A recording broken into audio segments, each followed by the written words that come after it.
Las fuerzas aéreas japonesas se agrupan y ejecutan un ataque sorpresa contra la flota estadounidense del Pacífico en Pearl Harbor. Su objetivo, poner al país a sus pies. Murieron miles de soldados en uno de los ataques más devastadores de la historia militar. Hoy examinaremos los acontecimientos previos al ataque y analizaremos los informes militares hasta ahora clasificados y contaremos con las declaraciones de un experto en inteligencia japonesa que nos desvelará por qué el ataque fue tan desastroso para el Imperio nipón.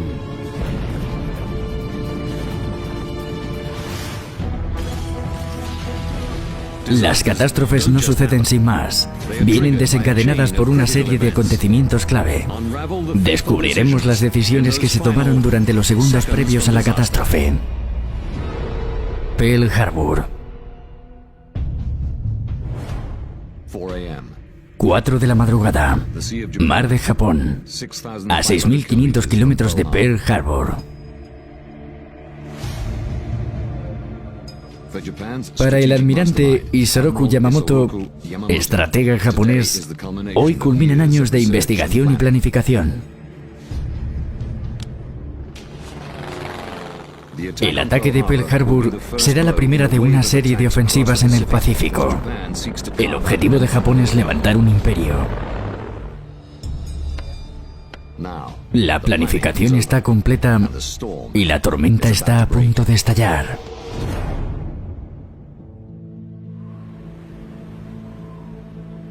Portaaviones Shiryu, Pacífico Central. La ejecución del plan corre a cargo de aviadores navales japoneses como Takeo Shiro. A primera hora, me levanté y subí a cubierta.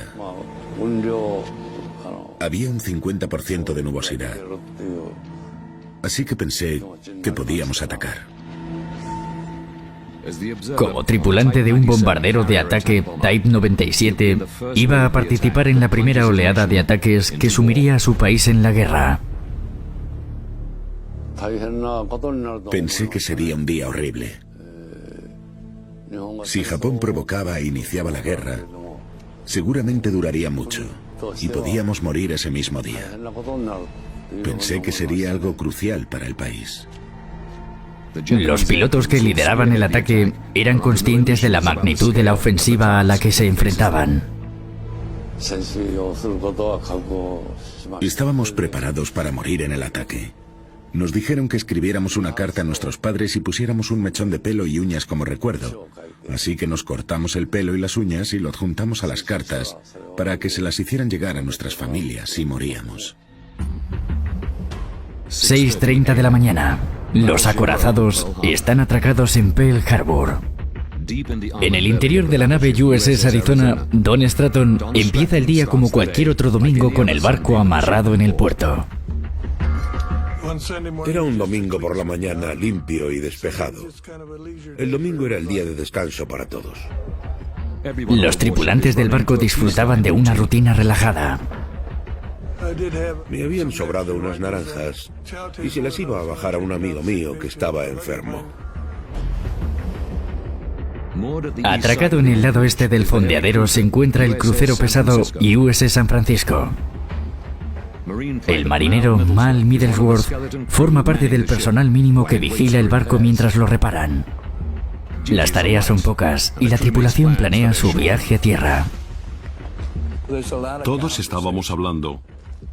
¿Qué hiciste la última vez? ¿Qué vas a hacer esta vez? ¿A qué hora vas a volver? Comentábamos las cartas que habíamos recibido de nuestras familias. A 370 kilómetros mar adentro se está formando la tormenta. Estas imágenes de archivo japonesas muestran los últimos momentos mientras se organiza una fuerza formada por 180 bombarderos y cazas. Los cazas estaban en la parte exterior. Bombarderos de ataque a varias alturas en formación horizontal. Volamos para colocarnos en posición. Y una vez estuvimos todos formados, despegamos. 702, Opana Point, Hawái. En el radar recién instalado al noroeste de Oahu, los jóvenes operadores George Elliot y Joseph Lockhart se encuentran con algo inesperado en sus pantallas. El radar muestra más aviones de los que jamás han visto dirigiéndose a tierra a toda velocidad. Informan al lugarteniente Kermin A. Tyler. Esperaba bombarderos B-17 procedentes de tierra.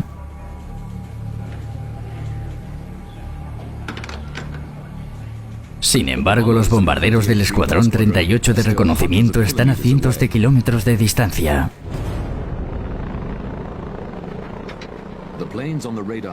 Los aviones, dentro del alcance del radar, son la primera oleada de una fuerza de ataque jamás organizada. Y los 84.000 hombres en la isla de Oahu no tienen ni idea de lo que les espera. El primer grupo de bombarderos japoneses entra por el sur a Oahu sin encontrar oposición. A Takeo Shiro le pareció más un ejercicio de entrenamiento que la guerra. En los entrenamientos utilizamos una maqueta muy grande de la isla, con montañas, campos, así que era como si sobrevolase la maqueta. Cuando volé sobre las montañas y los campos, tuve la sensación de estar en un sitio familiar. Cuando la primera ola de aviones japoneses llegó a Honolulu, tuvieron la confirmación de que habían conseguido preservar el factor sorpresa. Vista desde arriba, me pareció una ciudad muy tranquila. Al confirmar que habían sorprendido a los estadounidenses, los japoneses rompieron el silencio por radio para ponerse en contacto con el portaaviones Hiryu con las palabras clave Tora, Tora, Tora, que significan tigre, tigre, tigre, o atacar, atacar, atacar. A partir de ese momento, todos los aviones de la Armada debían seguir un plan cuidadosamente orquestado. Si lográbamos el ataque sorpresa, el plan A era soltar los torpedos primero y después los bombarderos en picado. Si el enemigo nos veía y nos atacaba, el plan B era que los bombarderos atacasen primero y después soltasen los torpedos.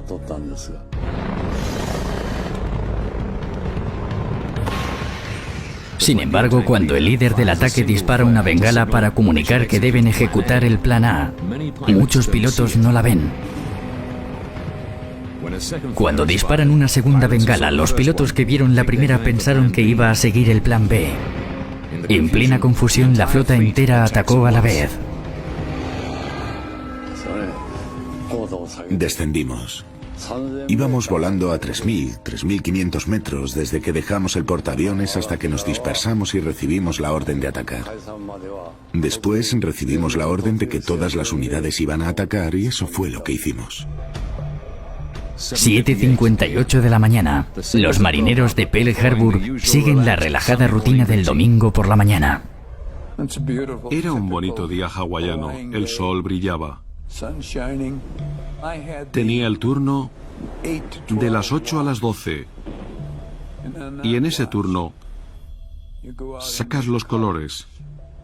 Lo que quiere decir que izas la bandera en la parte posterior del barco. Desde el norte, los torpedos encabezan el ataque japonés. No había portaaviones, sino varios barcos.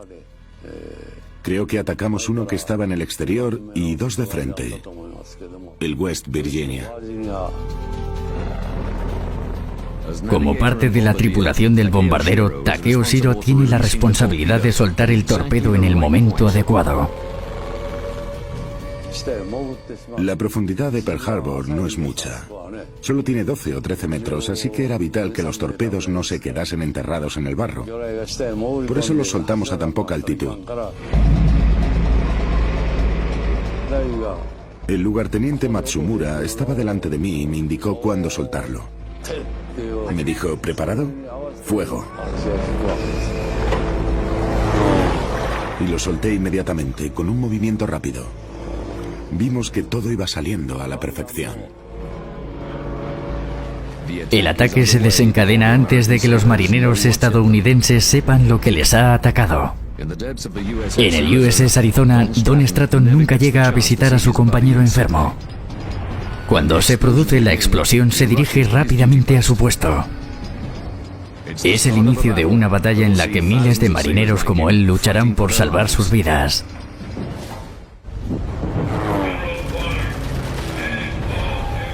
Ocho de la mañana. En Pearl Harbor, la tranquila mañana dominical se ve alterada por un devastador ataque aéreo. El ataque sorprendió a los soldados estadounidenses como Mal Middlesworth. Escuché unas explosiones terribles. Y pensé, madre mía, ¿qué hacen? Es domingo. Seguro que es un simulacro, pero parece muy realista. Junto con más de 1000 marineros más en el USS Arizona, Don Stratton se verá obligado a luchar por su vida. Subí a cubierta y los marineros estaban señalando y gritando. Señalaban hacia Ford Island. Miré y vi cómo caían las bombas de los aviones. Vi la bandera roja pintada en los aviones y supimos que eran los japoneses.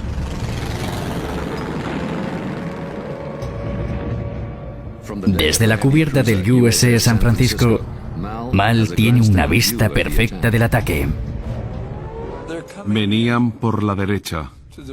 Así que se veían los aviones enteros, a 3 o 4 metros de distancia. Uno de los aviones que ve es el bombardero BN-5 pilotado por Takeo Shiro. Después de lanzar los torpedos, sobrevolamos el mástil del West Virginia sobre el puente. Cuando miré a los marineros del West Virginia, corrían por cubierta intentando llegar al puente. Mientras unos corrían, otros se lanzaban por la borda.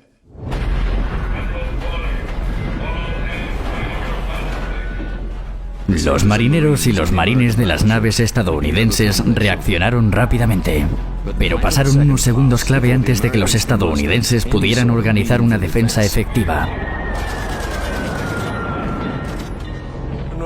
Cuando vi el bombardeo en la isla Ford, supe que iba a pasar algo, que nos iban a atacar y que venían directos a por nosotros.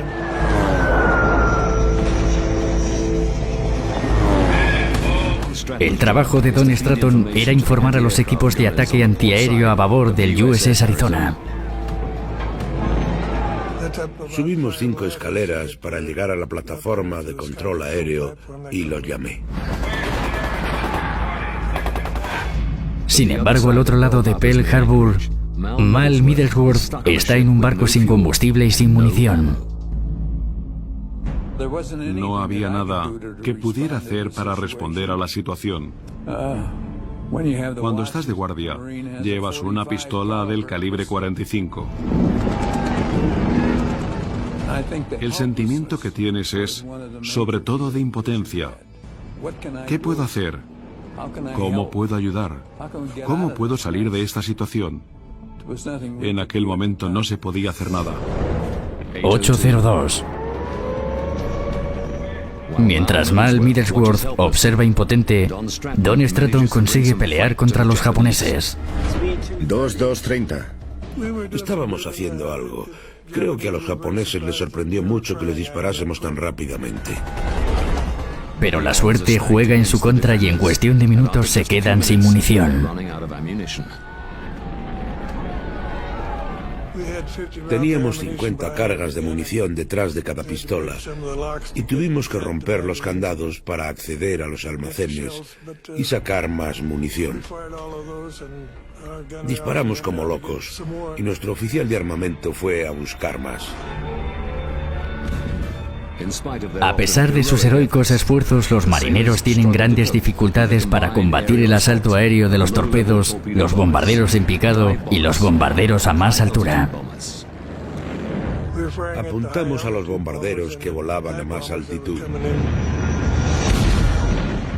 Pero los bombarderos en picado no dejaban de llegar. No podíamos apuntar a tanta altura y disparábamos como locos. Volaban demasiado alto para alcanzarlos. Para documentar el ataque, el alto mando japonés, el lugarteniente Matsumura, vuela más alto y toma algunas fotografías. Las imágenes se convirtieron en unas de las más famosas del ataque a Pearl Harbor. Es decir, era increíble. Es lo más terrible que he visto o que nadie pueda imaginar. A bordo del Arizona, Don Stratton ha conseguido salir con vida de milagro. Tenía la cara quemada. Había perdido parte de una oreja y tenía la espalda ardiendo porque se me había prendido la camiseta. Esta parte la tenía toda quemada. En el barco los soldados están muertos o malheridos. El fuego lo consume todo. Si quieren sobrevivir, tienen que saltar al barco en reparación, el USS Vestal. Pero están a 18 metros sobre el agua y el mar está cubierto por una mancha de combustible en llamas. Vimos a un marinero en el Vestal. Llamamos su atención y nos lanzó un cabo. Lo atamos al Arizona.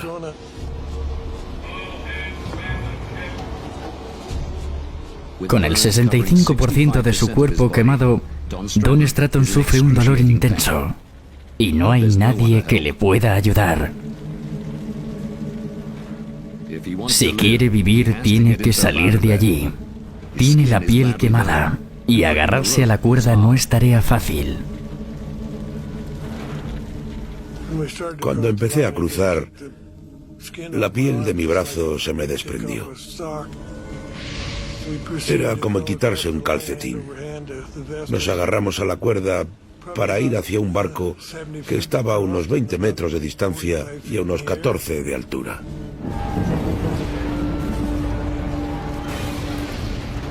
Aunque los barcos se hunden, los soldados y los marineros que defienden Pearl Harbor se protegen con todas sus fuerzas. 8:30 de la mañana. El ataque se detiene tan repentinamente como empezó.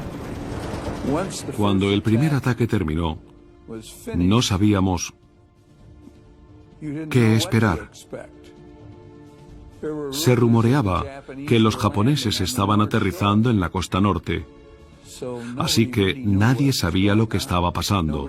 No sabíamos si iba a haber un segundo o un tercer ataque. Aprovechamos para buscar armas y munición.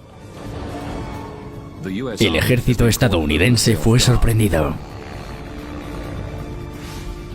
Aprovecharon esos preciosos minutos para lanzar los cazas.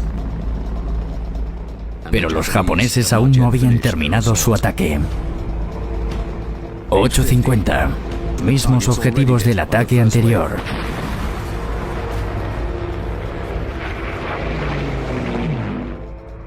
Los demás objetivos son los almacenes donde están los aviones que sufren ataques durante toda la mañana. Ante el temor a los ataques, los aviones del ejército estadounidense se reúnen para tenerlos controlados.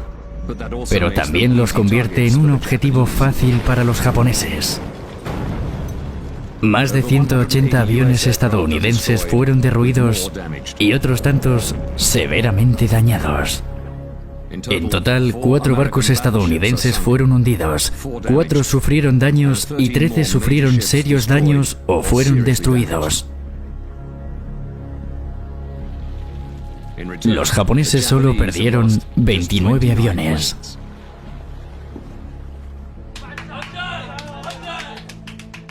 Para los japoneses, el ataque es todo un éxito. Dimos el primer golpe en la guerra. Así que para los soldados fue todo un orgullo. Y estábamos muy contentos.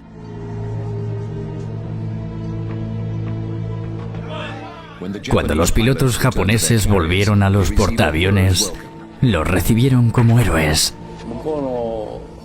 Todos los chicos de nuestro escuadrón de Hiryu regresaron sanos y salvos. Cuando volvimos, los marineros nos recibieron con gritos de Banzai. Para Takeo Shiro, el alivio es una sensación liberadora. Al lograr el ataque sorpresa, sentí que mi vida estaba a salvo. Una vez completada la misión, la tripulación disfruta de unos minutos para celebrar su triunfo. El capitán nos juntó y nos agradeció todo el trabajo que habíamos hecho. Para los japoneses, el ataque fue todo un triunfo.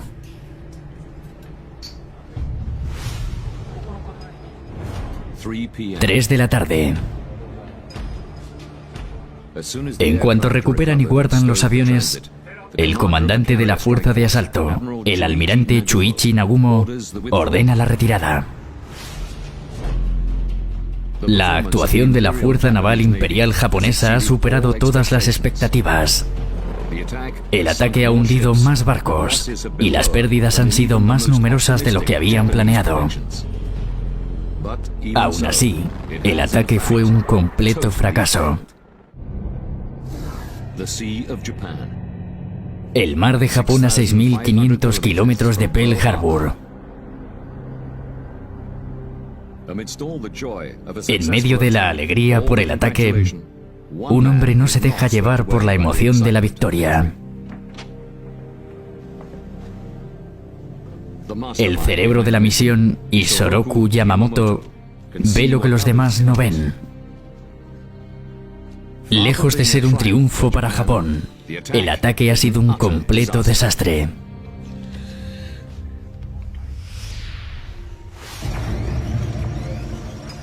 Ahora, más de 70 años después, recurriremos a los informes militares clasificados para revivir los acontecimientos e investigar todos los aspectos del ataque para descubrir cómo y por qué esta operación tan cuidadosamente planeada fracasó.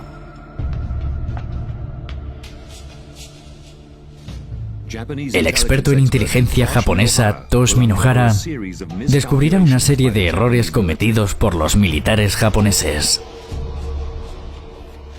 que cambiará el curso de la historia de una nación.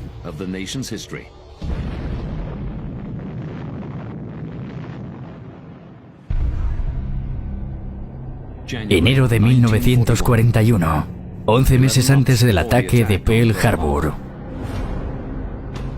La operación se organiza como parte del plan japonés para construir un imperio en el sudoeste asiático que controlaría China, las Indias Orientales y Malasia.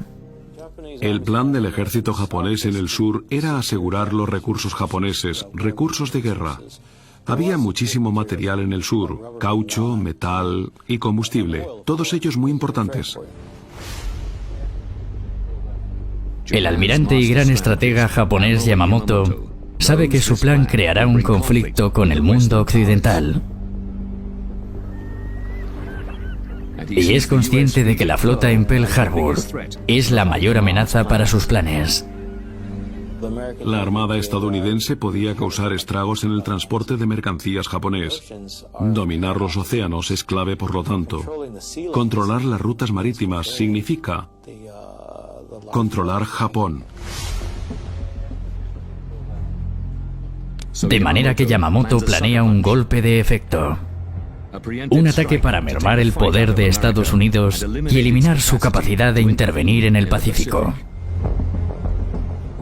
Los japoneses creían que tal vez el ataque en Pearl Harbor sería un golpe devastador para los estadounidenses y que perderían las ganas de combatir.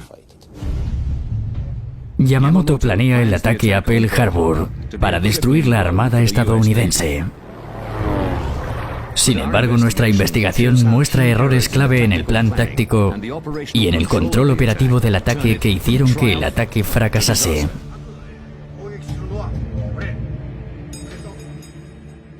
El almirante Yamamoto sabe que los portaaviones jugarán un papel clave en la futura guerra, y por eso los portaaviones que están en Pearl Harbor son el principal objetivo de su plan de ataque.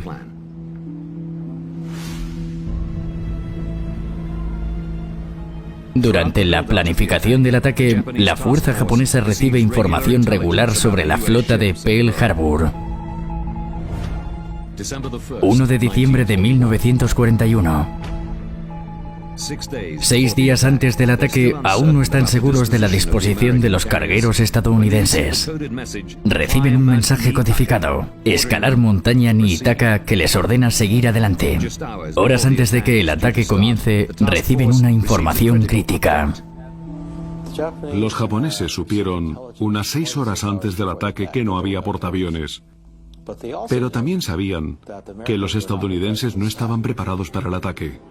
Afortunadamente para los estadounidenses, los portaaviones no estaban en Pearl Harbor. Cuando se produjo el ataque, los portaaviones Enterprise y Lexington estaban en el mar transportando aviones para los escuadrones de marines. Y el USS Saratoga va de camino a San Diego para someterse a varias reparaciones. El comandante de la fuerza de ataque, el almirante Chiuchi Nagumo, debe tomar una decisión: aprovechar el factor sorpresa consciente de que perdería objetivos importantes, o tomar una decisión unilateral y cancelar el ataque. La preocupación de Yamamoto de eliminar los portaaviones estadounidenses no es compartida por Nagumo, que es el que toma las decisiones críticas durante el ataque. Si Yamamoto hubiera tenido la opción de elegir a su comandante, seguramente no hubiera sido el almirante Nagumo. Sin embargo, Yamamoto no pudo elegir al mejor hombre para el trabajo porque tenía las manos atadas por las tradiciones de la Armada Imperial japonesa. La Armada japonesa funciona de forma jerárquica. No podía saltarse a Nagumo y elegir a un comandante de menor rango. Tenía que ser Nagumo, sí o sí. Y con Nagumo al cargo, solo hay una prioridad en el ataque. La prioridad más importante de los japoneses durante el A ataque. la preocupación de Nagumo por destruir los barcos, el ataque se ejecuta aunque saben que no van a atacarlos. Por el ataque de Pearl Harbor hubiera sido un golpe aún más duro para la Armada estadounidense si hubiera contado con los objetivos adecuados. El planteamiento japonés ignoró, por ejemplo, instalaciones básicas como los muelles de reparación de Pearl Harbor. Los objetivos secundarios, desde el punto de vista de la Armada, no se consideran importantes. Les preocupaba. Como buen estratega, fue a por los barcos grandes, y esos eran los barcos estadounidenses atracados en Pearl Harbor. Los astilleros apoyaban las acciones bélicas estadounidenses, pero no suponían una amenaza directa para Japón. Los barcos sí eran una amenaza. De los 21 barcos que fueron destruidos o dañados en el ataque a Pearl Harbor, 18 se repararon en cuestión de meses. La obsesión de la Armada japonesa por atacar a los barcos grandes implicó que el ataque descartara otros objetivos clave. No destruyeron la base de submarinos, y esos submarinos fueron una herramienta clave para la guerra en aguas japonesas y para atacar la flota mercante. Al final, los submarinos que operaban fuera de Pearl Harbor pusieron a Japón contra las cuerdas y les cortaron el suministro de alimentos y recursos. Sin embargo, el golpe más duro que los japoneses podían haber dado a la flota estadounidense hubiera sido atacar las reservas de combustible. El tanque de almacenamiento de Pearl Harbor contiene más de 650 millones de litros de combustible, suficiente para abastecer a la flota durante 10 meses. Estados Unidos no hubiera podido abastecer la flota de Pearl Harbor sin esos tanques de combustible. Minohara descubrió que la decisión de no atacar las instalaciones críticas se remonta a la primera planificación de la operación. El almirante Yamamoto decidió no atacar las reservas de combustible, al menos al principio, porque se produciría mucho humo y reduciría la visibilidad. La fuerza aérea japonesa sería neutralizada y, por tanto, se dieron instrucciones específicas de no provocar humo. La visibilidad era vital para un ataque preciso y la confirmación visual de los daños. Sin embargo, el almirante Chester Nimitz, que tomó el mando como comandante de la Flota del Pacífico, reconoció que la maquinaria de guerra estadounidense podría haber tardado 2 años en recuperarse de un ataque como ese. Aún así podrían haber atacado los objetivos importantes, como la reserva de combustible, si Nagumo se hubiera ceñido al plan de ataque original de Yamamoto. Inicialmente, el plan de guerra japonés contemplaba un segundo ataque. Los aviones debían volver, repostar y volver a atacar.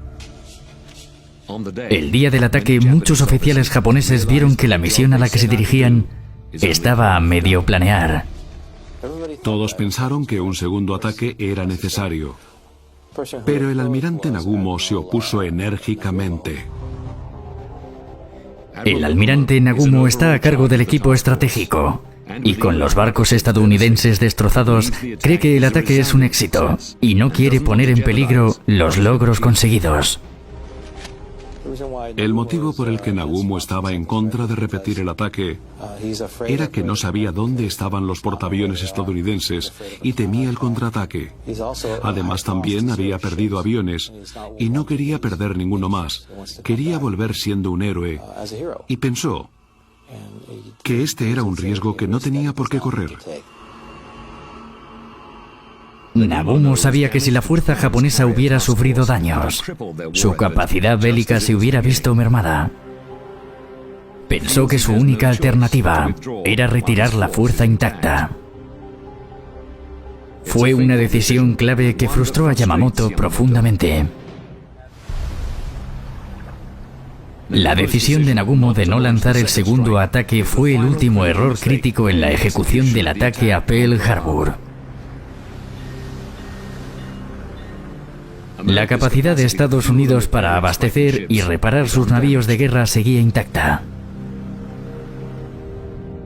Y los submarinos de la Flota del Pacífico seguían a salvo, por lo que podían atacar a los japoneses. La armada estadounidense estaba tocada, pero no hundida. Las noticias del aparente éxito del ataque alegraron a los oficiales navales japoneses. Pero Yamamoto no tardó en ver que habían dejado intactos objetivos vitales. Cuando Yamamoto se enteró de las noticias, la gente que lo rodeaba estaba alegre, celebrándolo, sonriendo. Sin embargo, Yamamoto estaba sumido en la preocupación. Al contrario que sus oficiales, Yamamoto había vivido y trabajado en Estados Unidos y entendía la fuerza industrial de su enemigo. Temía que su ataque no hubiera sido tan letal como pensaban. Yamamoto vio que la guerra había empezado y que no iba a ser una guerra fácil y por tanto no había nada que celebrar. Lo que Yamamoto tampoco vio es que había otro elemento crítico de su plan que no había salido bien y que tendría consecuencias directas para Japón. El ataque de Pearl Harbor tenía que mermar la Flota del Pacífico, así como la moral estadounidense. Pero Estados Unidos no está desmoralizado. Al contrario, la nación está enfadada y tiene ganas de guerra. Al entrar a escondidas a Estados Unidos, matar a más de 2.400 estadounidenses y dejar muchos más heridos, al hacerlo como lo hicieron, Estados Unidos se vio obligado a tomar decisiones que de otra forma no habría tomado. Sin embargo, la investigación del profesor Minohara demuestra que el ataque no se planeó para ser un ataque sorpresa. En primer lugar, la Armada mantuvo acuerdos internacionales y por tanto debía de haber una declaración oficial de guerra. Pero para mantener la ventaja táctica, la Armada planea enviar un mensaje de advertencia a Washington justo antes del ataque.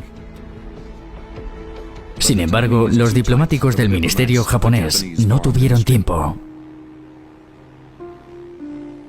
La embajada japonesa dijo que 30 minutos no eran suficientes y pidieron más tiempo para advertir a Estados Unidos y empezar las negociaciones.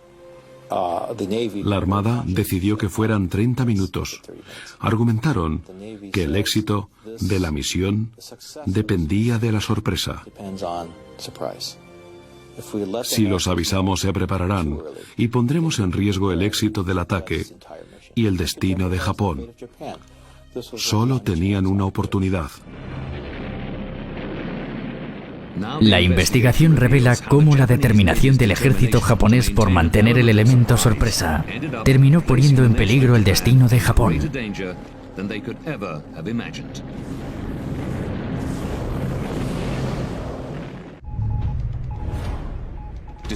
6 de diciembre de 1941. El día antes del ataque, los japoneses enviaron un mensaje a su embajador en Washington. Debía ser entregado al secretario estadounidense de Estado, Cordell Hull, a la 1 de la tarde, hora de Washington, 30 minutos antes del ataque. Dividido en 14 partes, el mensaje rompería las negociaciones con los Estados Unidos y serviría como declaración de guerra. El problema era la parte 14, y según el personal de la embajada, llegó demasiado tarde. Esperaron, pero no llegó. Pensaron que llegaría al día siguiente. El retraso fue decisivo. Antes de que el mensaje llegara a los estadounidenses, había que descodificarlo y transcribirlo. Normalmente, el personal estadounidense sería el que escribiría el mensaje y demás. Pero se pidió a los estadounidenses que abandonasen la embajada. Los japoneses tuvieron que escribirlo y no estaban acostumbrados a escribir a máquina, con lo que les llevó mucho tiempo. Pero a pesar de los esfuerzos de los japoneses, los estadounidenses se enteran. La misión en código Magic intercepta todos los mensajes a la embajada japonesa. Así que básicamente sabían lo que estaba pasando entre Tokio y Washington, incluso antes de que lo supiera el embajador japonés Nomura. La intercepción de la señal confirma las sospechas estadounidenses de que va a pasar algo, pero no dan ningún detalle sobre qué va a pasar y dónde. Sin esta información básica, lo único que pueden hacer es avisar a todas las bases militares del Pacífico. 7 de diciembre, 7:48 de la mañana.